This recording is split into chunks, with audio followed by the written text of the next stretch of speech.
Bonjour. Vous écoutez Voyage Voyage, un podcast de la STIB.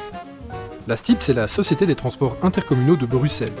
Nos bus, nos trams et nos métros vous transportent chaque jour au sein de la capitale européenne et de sa région. Dans ce podcast, nous allons tenter de répondre aux nombreuses questions que vous vous posez sur la STIB. Nous allons y répondre de manière claire et directe afin de vous faire découvrir la STIB comme vous ne l'avez jamais vue. Enfin, du moins entendu. Bon, ne prenons pas de retard sur l'horaire, installez-vous confortablement et bonne écoute avec la STIB.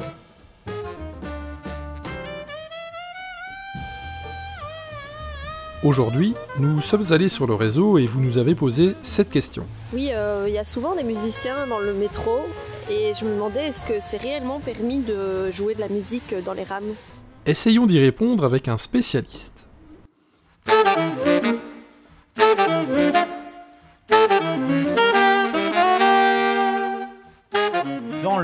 Dans le métro, dans les véhicules, que ce soit le métro, le bus, le tram, il est interdit de jouer de la musique. Celui que vous entendez, c'est Jean-Denis Angenot. Il est coordinateur processus d'intégration socio-professionnelle à la STIB. Je pense que quand on est dans le véhicule, on est quand même dans un endroit plus exigu et donc ça peut nuire à l'expérience du voyageur qui n'a peut-être pas envie de se voir imposer un certain style musical lors de son trajet. Il y a aussi une question de sécurité, c'est qu'on peut potentiellement avoir des messages d'information pour des raisons plus ou moins importantes. Et il faut que ça puisse être entendu par nos voyageurs, simplement, voilà, la destination de la rame, le nom de l'arrêt. Il ne faut pas que ça nuise à la bonne information de nos clients.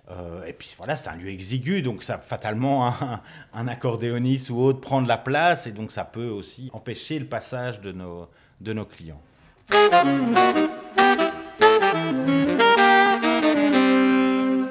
Il est aussi également interdit de jouer de la musique dans les zones contrôlées. Donc en station, dès que vous passez les sas, les sésames, vous ne pouvez pas jouer de la musique. Parallèlement à ça, la STIB a décidé, depuis 2007 je pense, de lancer le projet Beethoven. Et donc, qu'est-ce que le projet Beethoven ? Chaque année, la STIB organise une audition à l'attention de tout musicien, amateur ou professionnel, qui souhaiterait jouer dans les stations de métro. Il est autorisé de jouer à proximité de ce qu'on appelle les clés de sol, donc qui sont en zone non contrôlée. Il y en a 110 sur l'ensemble du réseau de métro et pré-métro. Et donc ils ont la possibilité de jouer entre 8h et 20h. Et les clés de sol, elles sont au mur. Elles sont au mur, elles sont affichées au mur. On a d'ailleurs pour projet d'un peu les moderniser, de les restyliser pour les rendre davantage visibles. Et donc l'idée, c'est que ces musiciens donc, sont auditionnés. Là, on évalue un peu leur style musical, l'instrument, la qualité du jeu, la voix.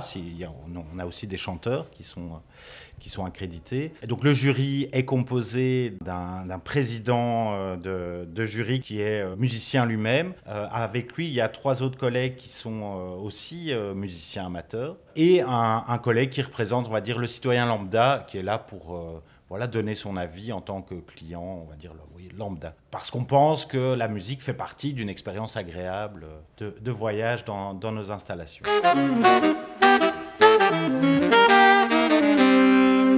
Évidemment, les musiciens ne peuvent pas non plus jouer n'importe quoi, il ne faut pas que ce soit contraire aux valeurs de la STIB.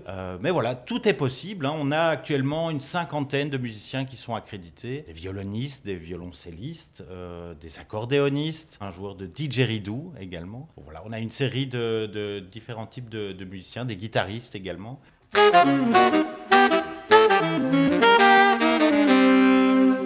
Il y a 110 clés de sol disséminées sur l'ensemble de notre réseau.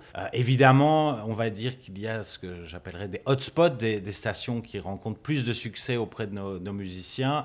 C'est sans surprise les stations, évidemment, où il y a beaucoup de passages. Donc il y a les gares, Gare du Midi, Gare Centrale, Schumann, Mérode, Montgomery, Rodebeek par exemple, à proximité du shopping. Donc ça, évidemment, ce sont des stations qui rencontrent beaucoup de succès.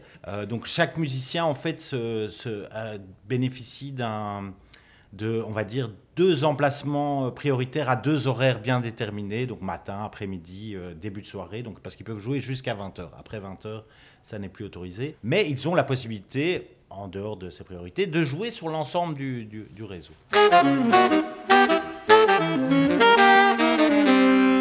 Ce qu'on a aussi, c'est qu'on a par exemple beaucoup d'étudiants du conservatoire et qui en fait le font pour apprendre à jouer en public.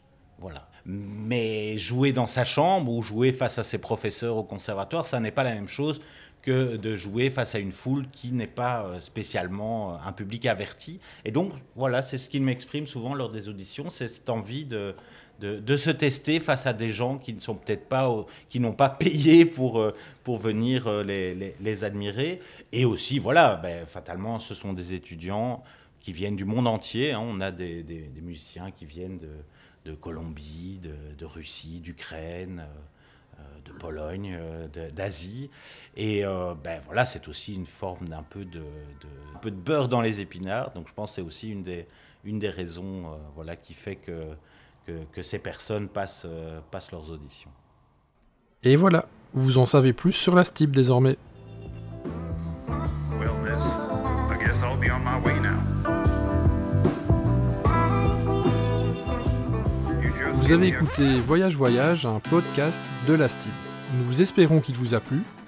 On se donne rendez-vous au prochain épisode pour d'autres infos liées à la STIB. D'ici là, n'oubliez pas de voyager avec les transports publics. De valider, bien sûr, et d'apprécier de bouger en bus, en tram ou en métro dans le tout Bruxelles. Allez, salut!